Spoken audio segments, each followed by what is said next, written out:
Course, we're all ready to go. So go ahead with your questions, everyone. Hi, Zach. Now that the CDC has announced that vaccinated people don't have to socially distance or wear masks, does that change your approach in meetings and in practices? No, we still follow the NFL protocols. So until that changes, we'll continue to follow what they send us. And year 3 is shaping up like you're probably finally going to have a normal off season. How much are you looking forward to that? Well, it hasn't been normal so far. We've still been on Zoom, so it would have been nice to have them the last couple of weeks, but it's been good. Our players have been great. We've been meeting with them the last couple of weeks. It was good to finally get on the field this weekend. We'll have some guys out there next week as well, which is going to be fun. So, but like you said, it is getting back to somewhat some normalcy here, and that's been fun for us. Coach, was there anything out there that caught your eye? Any one person, any one thing that kind of made you say, oh?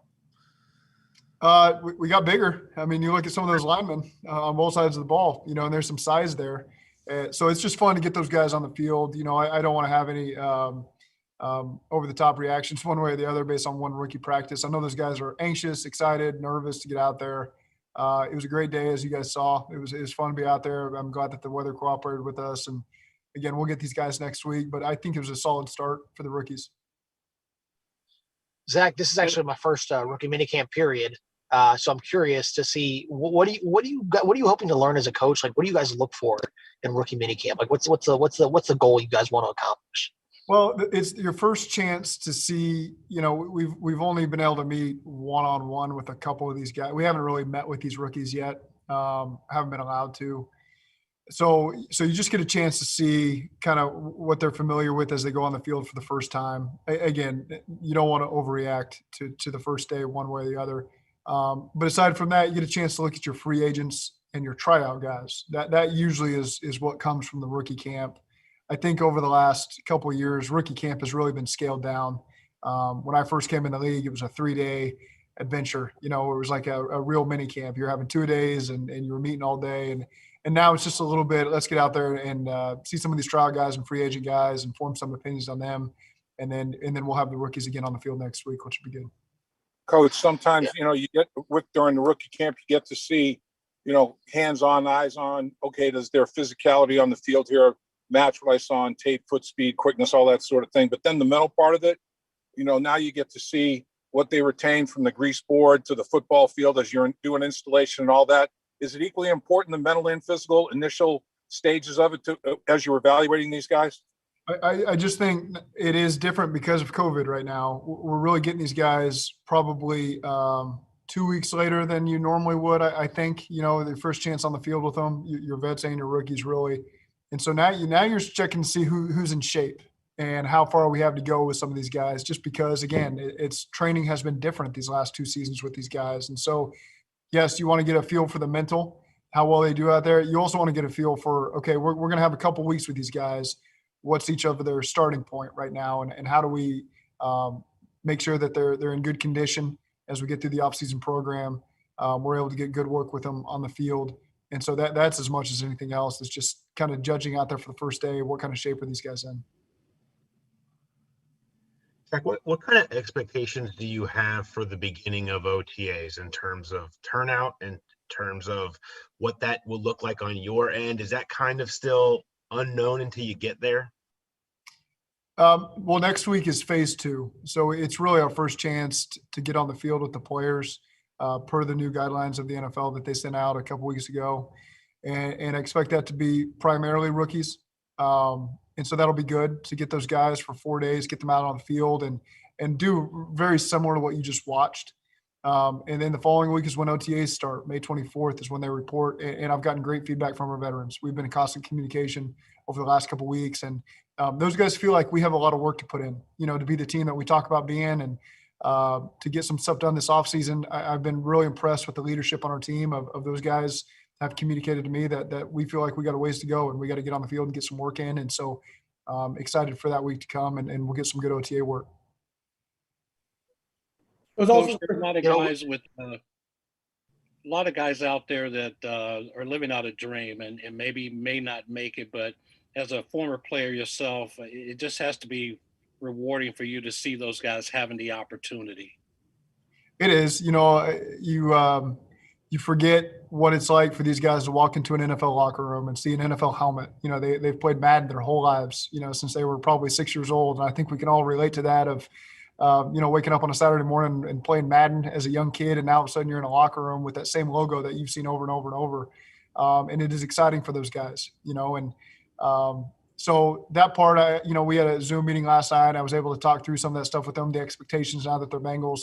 But like you said, there are some guys that, dreamed about this moment, and who knows if it's going to be a long career or a short-lived career. But we preach these guys to make the most of the opportunity. You're representing the Bengals now, and everything that you do, put your best foot forward every single day. You only get one chance to make a great first impression. Be coachable, and so far we've had great attitude from all the rookies. Thank you. Today was also the first day for some of your new coaches. With Troy Walters, what has impressed you during his first few months on the job? Well, I've been around Troy so much. We coached together at Texas A&M, and then last year just as the assistant receiver coach. Typically both receiver coaches are pretty hands-on. So, Troy's always impressed me from really the last 10 years, I guess. But he's done a great job, today with those rookie receivers and some of the trial guys, and he played the position. He's got a great understanding of what to ask from them and how to coach each guy a little bit differently. So I've always been impressed with Troy. Really happy to have him in that position. And Brad Craigthorpe, also has moved up to that assistant receiver job. And Brad's a really impressive coach. Very detailed, knows the ins and outs and of really multiple positions. But he'll be primarily with the receivers this year. And then Justin Hill, got the running backs. He got the two guys he got to mess around with today, and he's been fun to be around the last 4 months. Really sharp guy. It's his first year in the NFL. And he's a very quick learner, and all the reasons we hired him have come to fruition so far. Frank Pollock, Frank and Marion were grinding those guys. They were the ones that had multiple guys at their positions. There's nothing like a good hour of individual work, with the big offensive lineman and defensive lineman. Those guys got the most out of the guys today. And so just really excited by what they've done. And then we also have Louis Chofie, Louis joined us on defense. He's been here before. Louis is a veteran in this profession, and have really been. It's been a lot of fun getting to know him better and seeing his interaction with the staff. He's really impressive and brings some really good qualities to our entire staff, not just the defense. So it's been a joy to work with those guys so far. Now that you mentioned Craigthorpe, it actually did cross my mind. Probably an underrated part of this whole process during the draft. He was there at LSU when Chase was there as well. How much did you kind of lean on Brad throughout that process, and especially after you promoted him? I mean, and what was that input like as y'all got ready for the draft? Yeah, Brad's been great. Really over the last 2 years, he's been around a lot of those LSU guys that came out and were in the draft, and then coached against a lot of guys in the SEC as well. And so, he's got a good eye for talent. He's a really good young coach. He's got a really bright future. So yeah, we lean on Brad quite a bit there for a lot of the information the LSU got. Mike Potts is our scout down there and always does a phenomenal job. And Brad has done a great job supplementing that information. Also, speaking of one of your former LSU guys now on the roster, obviously, Burrow was kind of hurt, still in the rehab process. Is there a way to maybe get him involved in OTAs without him, with it still kind of being with the rehab process? I mean, and what does that blueprint look like if that's the case? Yeah, that's something we talked through. I don't have a lot more information today on that, but it is something that we discuss on a weekly basis, and we'll just continue to go with this rehab and see where he's at.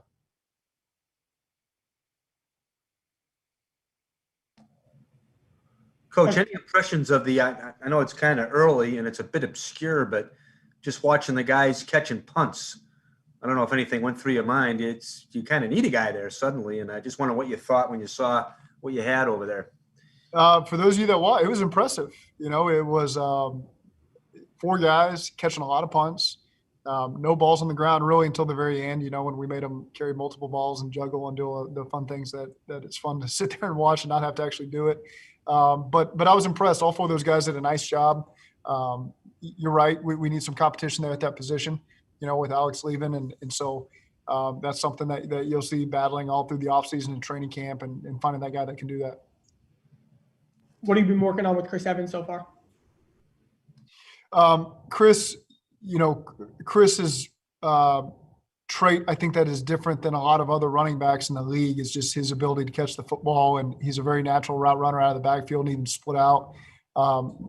That's one of the things that really jumped out to us at the Senior Bowl, was just how dominant he was in those one-on-ones and how natural and easy it looked for him. So today you probably saw us moving him around a little bit out there to get a better feel for him in person. And he did a nice job. He seems like he's smart. He understands it. He can retain the information.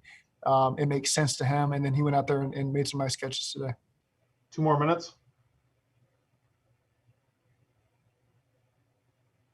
Does anyone have anything? Zach, what was the first Madden you played? And you brought it up earlier. What was your first Madden you remember? It was on Sega for sure.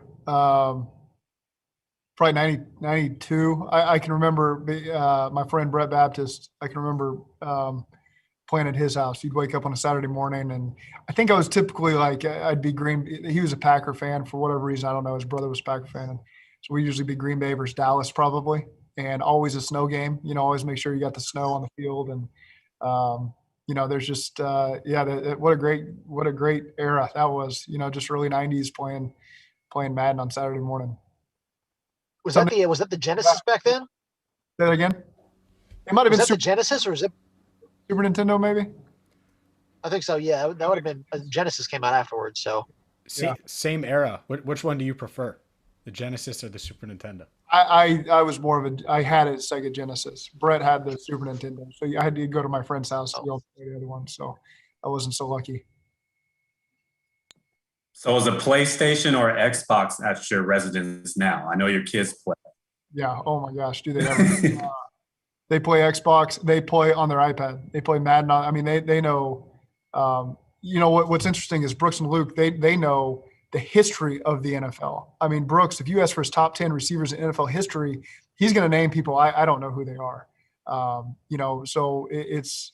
He's going to throw Steve Largent in there. Why in the world does he know who Steve Largent is? And I do, because he's an Oklahoma guy. But so he's really impressed. I don't know what the game is. I don't look at it. I don't know how they do it, but it's fun. They have a great understanding of the NFL. I hear them talking about the salary cap now. And so they're 10 years old. Him and his friends are talking about the salary cap, which is interesting to listen to. Does Brooks ever give you is he run stuff on Madden, be like, hey Dad, this is kind of working for me against the Steelers. Would you want to try this out on Sunday? Oh yeah. Yeah. He complains about how we run mesh. We run it wrong.